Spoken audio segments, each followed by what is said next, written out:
विद्यार्थियों, आज हम पढ़ रहे हैं कक्षा 10 की जो विज्ञान का पाठ चल रहा था, अपना दूसरा पाठ। उसका एक टॉपिक है नर जनन तंत्र। तो हमने जनन तंत्र के बारे में कुछ उसकी परिभाषा और किस तरह से युग्मकों का निर्माण होता है वो हमने पढ़ा था। आज हम पढ़ेंगे नर जनन तंत्र पूरा। तो देखो, नर जनन तंत्र पाया जाता है नर के अंदर। नर जो मेल होते हैं, पुरुष होते हैं, उसमें नर जनन तंत्र पाया जाता है। तो इसमें कौन कौन से अंग होते हैं तो वो अपन पढ़ेंगे। देखो, तो नर के अंदर देखो, एक बहुत ही सिंपल हमने डायग्राम बनाया है। नर के अंदर एक जोड़ी वर्षण पाए जाते हैं। जैसे ये आप देख रहे हो, गोलाकार अंडाकार ससना लिए हुए, ये एक जोड़ी वर्षण है। ये वर्षण है वो एक खोल के अंदर स्थित होते हैं। ये हमने जो वर्षण है वो एक ही तरफ बनाया, जबकि दोनों तरफ होते हैं ये। तो हमने एक तरफ इसका चित्र बना के आपको बता रहे हैं, एक तरफ आप परीक्षा में बना सकते हो। तो देखो, ये वर्षण है वो अंडाकार अंग होते हैं, सबसे महत्वपूर्ण अंग होते हैं हमारे नर जनन तंत्र के। ये एक खोल में स्थित होते हैं जिसको वर्षण कोश कहते हैं। तो यहाँ पर होता है शुक्राणु का निर्माण। इन शुक्राणुओं को ले जाने के लिए एक नली लगी होती है, इस नली को कहते हैं शुक्रवाहिनी। तो देखो, ये है शुक्रवाहिनी। तो ये हो गया वर्षण। वर्षण है वो एक खोल में स्थित है जिसको हम कह रहे हैं वर्षण कोश। और वर्षण से एक नली निकलती है जो शुक्रात तक जाती है। देखो, इस नली को हम क्या कह रहे हैं, शुक्रवाहिनी। तो ये वर्षण भी दो होते हैं, वर्षण कोश भी दो होते हैं, शुक्रवाहिनी भी दो होती है। ये देखो, ये नली, ये हमारा जो आपको थैलासा दिख रही है, ये मूत्राशय है। और मूत्राशय में दो, देखो, ये मूत्रवाहिनी आकर खुल रही है, तो ये मूत्रवाहिनी है। अब ये जो शुक्रवाहिनी है, ये इस मूत्रवाहिनी के इस ऊपर से जाएगी इस तरह से। देखो, ये है,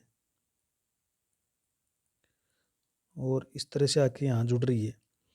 तो ये मूत्रवाहिनी के चारों ओर राउंड लगाते हुए ये इसके नीचे से होते हुए फिर यहाँ आ रही है। यहाँ पर देखो, आपको एक थैली सी संरचना दिख रही है। इस थैली को हम कहते हैं शुक्राशय। इस शुक्राशय से एक नली निकल रही है और एक जो शुक्रवाहिनी आ रही है। अब ये शुक्राशय की नली और शुक्रवाहिनी यहाँ पर आपस में जुड़ गई। तो आगे ये आपस में जुड़ गई, फिर आगे जो नली बनाती है, इस नली को हम क्या कहेंगे, देखो, ये नली है स्खलन वाहिनी। इसको क्या कहेंगे, स्खलन वाहिनी। ये स्खलन वाहिनी। आगे देखो, ये जो मूत्राशय से जो मार्ग निकल रहा है, इसको हम क्या कह रहे हैं, मूत्र मार्ग। इसको क्या कह रहे हैं, मूत्र मार्ग। ये जो मूत्राशय से नली निकलती है, इसको मूत्र मार्ग कह रहे हैं। तो ये जो स्खलन वाहिनी है, आगे चलकर इस मूत्र मार्ग से यहाँ पर जुड़ जाती है, देखो, और अपने सारे स्राव मूत्र मार्ग में डाल देती है। यहाँ पर एक अखरोट की आकृति की, ये अखरोट होता है, उस अखरोट की आकृति की एक ग्रंथि पाई जाती है जिसको हम क्या कहते हैं, प्रोस्टेट ग्रंथि। ये एक तरल बनाती है और तरल इस नली में डालती रहती है।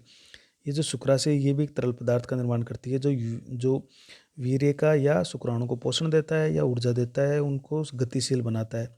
प्रोस्टेट ग्रंथि भी एक स्राव उत्पन्न करती है जो शुक्राणुओं को गति प्रदान करेगी और उस मूत्र मार्ग को चिकना बनाए रखेगी। ये मूत्र मार्ग आगे देखो, एक बेलनाकार अंग में खुलता है जिसको हम सिसन कहते हैं। सिसन में के अंदर से नली गुजरती हुई बाहर एक छिद्र के द्वारा ओपन होती है जिसको सिसन मुंड कहते हैं। तो सिसन का जो शीर्ष भाग होता है उसको सिसन मुंड कहते हैं। उसमें छिद्र पाया जाता है जिसके द्वारा हमें मूत्र या जो शुक्राणु है वो शरीर से बाहर निकलते रहते हैं। तो कहने का मतलब हो गया, हमारे नरजन तंत्र में प्रमुख अंग कौन कौन से हो गए। तो देखो, वर्षण हो गया। ये वर्षण है वो सबसे मुख्य अंग है, यहीं पर शुक्राणु का निर्माण होता है और हार्मोन का निर्माण होता है, टेस्टोस्टेरोन का। तो ये तो प्राथमिक जनन अंग हो गए। बाकी के है वो द्वितीयक जनन अंग कहलाते हैं। वर्षण कोश, शुक्रवाहिनी, शुक्राशय, आपका प्रोस्टेट ग्रंथि, सिसन, सिसन मुंड, ये जो है ये द्वितीयक अंग कहलाते हैं, वर्षण कहलाते हैं प्राथमिक जनन अंग। और बाकी के सारे अंग क्या कहलाते हैं, द्वितीय जनन अंग। तो ये आप चित्र इस तरह से बना सकते हो, देखो। तो ये इस तरह आप एक ही तरफ बना सकते हो, दोनों तरफ बनाने की जरूरत नहीं है, और बाकी इसका नामांकन आप कर सकते हो। तो देखो, ये तो वर्षण हो गया। वर्षण से नली निकल रही है जिसको शुक्रवाहिनी कह रहे हैं। शुक्रवाहिनी आगे की तरफ ये थैलासा दिखाई दे रहा है, इसको बोल रहे हैं शुक्राशय। शुक्राशय से एक नली निकल रही है, तो शुक्राशय की नली और फिर ये शुक्र नली, शुक्रवाहिनी, ये दोनों मिल जाती है। और फिर आगे की नली को हम कहेंगे स्खलन वाहिनी। स्खलन वाहिनी मूत्र मार्ग में आकर जुड़ जाती है। यहाँ पर एक अखरोट की आकृति की ग्रंथि होती है, इसको प्रोस्टेट ग्रंथि कहते हैं। और ये एक स्राव बनाती रहती है, तरल पदार्थ जो इस नली के अंदर यानी मूत्र मार्ग में डालती रहती है। ये मूत्र मार्ग है वो आगे सिसन में से होता हुआ सिसन मुंड के छिद्र द्वारा बाहर की तरफ खुल जाता है। तो ये हमारा नर जनन तंत्र है। अब इसको हम डिटेल से पढ़ लेते हैं, देखो फटाफट। इसके लिए मैंने इसको लिख के तैयार रखा है कि आपको ज़्यादा वीडियो लंबा भी नहीं हो और आपको आसानी से आप इसको लिख भी सको। तो देखो, क्या होते हैं हमारे नरजंतु के प्राथमिक लैंगिक अंग। देखो प्राथमिक लैंगिक अंग कौन कौन होते हैं? ऐसे अंग कहलाते हैं जो युग्मकों का निर्माण करते हैं, उन्हें प्राथमिक लैंगिक अंग कहते हैं। तो प्राथमिक लैंगिक अंग नर में कौन होते हैं? वृषण होते हैं, जो कि कितने होते हैं? एक जोड़ी पाए जाते हैं। जो अंडाकार आपको दिख रहे थे वो वृषण होते हैं, वो एक जोड़ी होते हैं और वो युग्मकों का निर्माण करते हैं, अतः उन्हें क्या कहेंगे अपन? प्राथमिक लैंगिक अंग। तो यहाँ से एक प्रश्न बनता है देखो कि नर के प्राथमिक लैंगिक अंग का नाम लिखिए। तो आपको क्या लिखना है? वर्षण लिखना है। ये कितने होते हैं? ये एक जोड़ी अर्थात 2 होते हैं। देखो वर्षण को पढ़ लेते हैं। नर में एक जोड़ी वर्षण पाए जाते हैं, जो कि हमने एक तरफ बनाए, एक तरफ वाला नहीं बनाया। जो उदरगुहा से बाहर वर्षण कोश में स्थित होते हैं। तो जो हमने कहा कि वर्षण हमारे शरीर से बाहर अर्थात उदरगुहा से बाहर लटके रहते हैं और वो एक खोल के अंदर स्थित होते हैं, जिसको हम क्या कह रहे हैं? वर्षण कोश कहते हैं। यहाँ पर देखो इंपॉर्टेंट प्रश्न ये बनता है, वर्षण के प्रमुख कार्य लिखिए। तो ये एक इंपॉर्टेंट प्रश्न बनता है। तो वर्षण के कार्य क्या होते हैं? देखो नरयुग्मक, जिसको हम क्या कहते हैं? शुक्राणु। तो नरयुग्मक शुक्राणु का निर्माण करना है। दूसरा इसका काम है नर हार्मोन टेस्टोस्टेरोन का स्राव करना है। तो ये दोनों कार्य वर्षण के होते हैं, इंपॉर्टेंट कार्य है। परीक्षा में प्रश्न पूछे जाते हैं कि वर्षण के प्रमुख कार्य लिखिए। तो आपको लिखना है, एक तो शुक्राणु का निर्माण करना और दूसरा है नर हार्मोन टेस्टोस्टेरोन का स्राव करना। ये वर्षण का प्रमुख कार्य है। और इस तरह का प्रश्न भी आ सकता है कि नर के प्राथमिक लैंगिक अंग किसे कहते हैं? तो वर्षण को कहते हैं। अब देखो द्वितीयक लैंगिक अंग। द्वितीयक लैंगिक अंग, आप वर्षण को छोड़ दो, प्राथमिक लैंगिक अंग के अलावा जितने भी अंग होते हैं उन सभी को हम क्या कहते हैं? द्वितीयक लैंगिक अंग। देखो तो प्राथमिक लैंगिक अंगों अर्थात वर्षण के अलावा जनन तंत्र में जो भी अन्य अंग पाए जाते हैं, जो भी सारे अंग पाए जाते हैं उनको द्वितीयक लैंगिक अंग कहते हैं।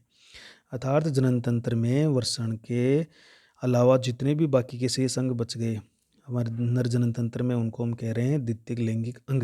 जैसे वर्षण कोश, शुक्रवाहिनियाँ, शुक्राशय, प्रोस्टेट ग्रंथि, मूत्र मार्ग और शिशन, ये सभी द्वितीयक लैंगिक अंग कहलाते हैं। अब इनको एक एक को थोड़ा थोड़ा धीरे धीरे पढ़ लेते हैं। देखो सबसे पहले पढ़ते हैं अपन वर्षण कोश। तो देखो वर्षण कोश में होता क्या है कि वर्षण जो होते हैं वो इस तरह से अंडाकार एक खोल होता है और अंडाकार स्थिति में ये वर्षण हमारे पाए जाते हैं। इस तरह से ये शरीर से बाहर लटके हुए रहते हैं। इसका कारण ये है कि वर्षणों का तापमान शरीर से कम होना चाहिए। शरीर का तापमान कितना होता है? 37 डिग्री। तो कम से कम 3 डिग्री तापमान इन वर्षणों का कम होना चाहिए। जब वर्षणों का तापमान शरीर के तापमान से कम होगा तभी यहाँ पर शुक्राणुओं का उत्पादन होगा, वरना नहीं होगा। इस कारण से हमारे जो ये जो वर्षण होते हैं, ये वर्षण शरीर से उदरगुहा से बाहर, शरीर के बाहर लटके हुए रहते हैं। इसका कारण यही है ताकि इनका तापमान शरीर से कम रह सके और शुक्राणुओं का आसानी से उत्पादन हो सके। तो इनका तापमान कम रखने के लिए शरीर के जो 37 डिग्री तापमान है उससे लगभग 3 डिग्री तापमान कम रखने के लिए ये शरीर से बाहर स्थित होते हैं। तो देखो पहला पढ़ेंगे अपन वर्षण कोश। तो वर्षण शरीर से बाहर वर्षण कोश में स्थित होते हैं। शुक्राणुओं को निर्माण के लिए शरीर से कम तापमान की आवश्यकता होती है। देखो ये महत्वपूर्ण बात है। शुक्राणु का निर्माण करने के लिए शरीर से कम तापमान की आवश्यकता होती है और शरीर का तापमान कितना होता है? 37 डिग्री। तो लगभग 3 डिग्री कम होना चाहिए वर्षणों का तापमान। तो इसके लिए क्या होता है? अतः वर्षण कोश वर्षणों के लिए ताप नियंत्रण यंत्र की तरह कार्य करते हैं ताकि वर्षणों का तापमान शरीर से कम रहे और शुक्राणुओं का आसानी से निर्माण हो सके। और यही कारण है कि वर्षण शरीर से बाहर निकले हुए रहते हैं, लटके हुए रहते हैं, ताकि उनका तापमान शरीर के तापमान से कम रहे और शुक्राणुओं का उत्पादन आसानी से हो सके। इसलिए वर्षण कोश के अंदर पाए जाते हैं। तो यहाँ पर ये प्रश्न बहुत इंपॉर्टेंट बनता है कि हमारे नर के अंदर वर्षण है वो शरीर से बाहर, उदर गुहा से बाहर क्यों स्थित होते हैं, वर्षण कोश में क्यों स्थित होते हैं। तो उसका आपको ये कारण लिखना है कि ताकि वर्षणों का तापमान शरीर के तापमान से कम रहे और शुक्राणुओं का उत्पादन आसानी से किया जा सके। या आप ऐसा कह सकते हो कि शुक्राणुओं के उत्पादन के लिए शरीर से कम तापमान की आवश्यकता होती है, इसलिए वर्षण है वो शरीर से बाहर पाए जाते हैं। दूसरा इसका देखो प्रमुख अंग, देखो शुक्रवाहिनी, हमने नली बताई थी आपको कि मानव में एक जोड़ी शुक्रवाहिनियाँ पाई जाती है। ये नली के समान अंग है जो वर्षण से शुक्राणुओं को शुक्राशय तक पहुँचाने का काम करती है। तो जो नली थी, ये देखो इस तरह से जो नली आ रही थी वो हमने इसको ये कहा था कि जो जैसे शुक्राणु, जो ये हमारे वर्षण है, उस वर्षण से जो नली निकल रही थी, ये नली है वो शुक्राशय तक, शुक्राशय, ये जो शुक्राशय इस तक, यहाँ तक शुक्राणुओं को पहुँचाने का काम ये शुक्रवाहिनी कर रही है। जो वर्षण से शुक्राणु को शुक्राशय तक पहुँचाने का कार्य करती है, शुक्रवाहिनी शुक्राशय की नली से मिलकर स्खलन वाहिनी का निर्माण करती है। ये भी इम्पोर्टेंट प्रश्न है। तो यहाँ पर एक प्रश्न बनता है कि शुक्रवाहिनी जब शुक्राशय की नली से मिल जाती है तो कौन सी वाहिनी का निर्माण होता है? तो उस वाहिनी का नाम है स्खलन वाहिनी। ये स्खलन वाहिनी आगे फिर मूत्र मार्ग से जुड़ जाती है। तो चित्र में जैसा आपको देख रहे हो। तीसरा देखो, अपन पढ़ते हैं शुक्राशय। तो शुक्राशय क्या होते हैं? ये भी एक जोड़ी होते हैं। शुक्राशय एक थैली जैसी संरचना वाले होते हैं। तो देखो ये थैली जैसी संरचना वाले शुक्राशय हैं। तो यहाँ से ये तरल पदार्थ छोड़ते हैं, इधर से शुक्राणु आ रहे हैं, तो इस शुक्राणु में तरल पदार्थ मिल जाता है और फिर ये मूत्र मार्ग में जुड़ गया। देखो ये, तो ये शुक्रवाहिनी और ये शुक्राशय की नली, ये दोनों आपस में यहाँ मिल गई है। तो आगे जहाँ जहाँ पर ये मिलती है और उसके आगे की नली है, उस नली को हम कह रहे हैं स्खलन वाहिनी। क्या कह रहे हैं इसको? स्खलन वाहिनी। स्खलन वाहिनी आगे देखो मूत्र मार्ग से जुड़ गई, जो मूत्राशय से आ रहा है, और ये अपने स्राव को कहाँ छोड़ रही है? इस मूत्र मार्ग में। और यहीं पर क्या था? यहीं पर हमने ये भी कहा था, यहाँ पर अखरोट की आकृति की एक ग्रंथि पाई जाती है, जिसको हम क्या कह रहे हैं? प्रोस्टेट ग्रंथि। तो ये एक थैली जैसी रचना वाला अंग है शुक्राशय। शुक्राशय एक तरल पदार्थ बनाता है जो शुक्राणुओं को पोषण देता है, उनको ऊर्जा प्रदान करता है और गति प्रदान करता है। जो शुक्राणु आ रहे हैं वर्षणों से बनकर, उन शुक्राणुओं को पोषण भी दिया जाता है, उनको ऊर्जा प्रदान की जाती है और उनको गति प्रदान की जाती है, ताकि वो आसानी से मादा जनन अंग तक पहुंच जाए। और अगले देखो प्रोस्टेट ग्रंथि। ये अभी यहाँ पर एक प्रश्न आ सकता है। देखो शुक्राशय से क्या आएगा कि थैलीनोमा संरचना का अंग किसे कहते हैं? तो शुक्राशय कहते हैं। शुक्राशय का क्या कार्य है? तो यहाँ पर शुक्राशय कार्य आपको लिखना है कि तरल पदार्थ बनाता है, जो शुक्राणु को पोषण देता है, ऊर्जा प्रदान करता है, गति प्रदान करता है, और एक और लिख सकते हो, ये वीर्य का निर्माण भी करता है। वीर्य का निर्माण करना, तो इसका काम है वीर्य का निर्माण करना भी है। तो जब शुक्राणुओं में शुक्राशय के तरल मिल जाते हैं तो वीर्य बनता है, उस संरचना को अपन वीर्य कहेंगे। इसमें प्रोस्टेट ग्रंथि का स्राव भी मिल जाता है। अगले देखो प्रोस्टेट ग्रंथि, ये अखरोट के आकार की एक बहिस्रावी ग्रंथि है। देखो ये प्रश्न बन गए यहाँ पर कि नर जनन तंत्र में अखरोट की आकार की जो बहिस्रावी ग्रंथि पाई जाती है उसका क्या नाम है? तो उसका नाम है प्रोस्टेट ग्रंथि। देखो ये भी एक तरल पदार्थ बनाती है, ये शुक्राणुओं को गति प्रदान करती है और जो मार्ग है उस मार्ग को चिकना बनाए रखती है। तो देखो जो यहाँ पर अखरोट की आकृति की ये ग्रंथि है, ये अखरोट की आकृति, ये यहाँ पर तरल पदार्थ छोड़ती है, तो ये जो मार्ग है अगला, ये मार्ग भी चिकना बना रहता है और शुक्राणुओं को गति प्रदान भी करती है, तेजी से वो तैरने लग जाते हैं। तो ये शुक्राणु को गति प्रदान करता है और मार्ग को चिकना भी बनाए रखता है। ये प्रोस्टेट ग्रंथि के स्राव का काम है। और देखो नेक्स्ट है मूत्र मार्ग। तो मूत्र मार्ग क्या है? ये मूत्राशय से निकली एक नलिका होती है, इसमें स्खलन वाहिनी जुड़कर मूत्र जनन नलिका बनाती है। देखो स्खलन वाहिनी जुड़ जाती है तो वो स्खलन वाहिनी एक जनन नलिका है, और मूत्र मार्ग है, तो दोनों मिलकर क्या बना लिया? मूत्र जनन नलिका बन गई। मूत्र मार्ग से देखो मूत्र बाहर आता है, शुक्राणु, शुक्राशय और प्रोस्टेट ग्रंथि के जो तरल पदार्थ होते हैं वो बाहर निकलते रहते हैं। इसी एक ही मार्ग है, मूत्र का उत्सर्जन करना हो या शुक्राणुओं का बाहर उत्सर्जन करना हो, तो इनका मार्ग एक ही है। यह नलिका देखो सिसन से गुजर कर मूत्र जनन छिद्र द्वारा बाहर खुलती है। अब जो चित्र में आपको दिखा रखा है कि ये जो मूत्र मार्ग है वो जो बेलनाकार भाग है सिसन, उसके बीचों बीच होते हुए ये बाहरी छिद्र यानी मूत्र जनन छिद्र द्वारा बाहर की तरफ खुल जाता है। और लास्ट देखो इसका अंतिम भाग है सिसन, जो सबसे बाहर की तरफ स्थित होता है।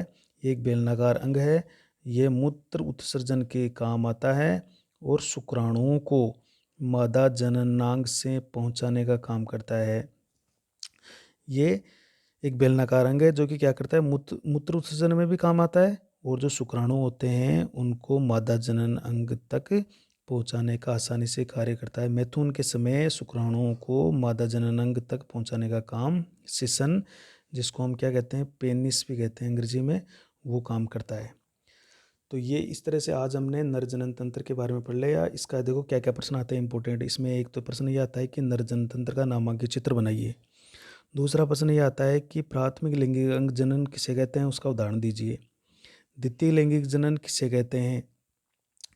फिर एक प्रश्न बनता है कि वर्षण है वो शरीर से बाहर क्यों स्थित होते हैं, तो शरीर के तापमान से कम करने के लिए। चौथा प्रश्न ये आता है कि शुक्राशय का कार्य लिखिए, प्रोस्टेट का कार्य लिखिए, अखरोट के आकार की ग्रंथि किसे कहते हैं, और ये आ सकता है कि थैलेनोमा संरचना वाला अंग किसे कहते हैं, और सेशन का क्या कार्य है। इस तरह के प्रश्न परीक्षा में पूछे जा सकते हैं।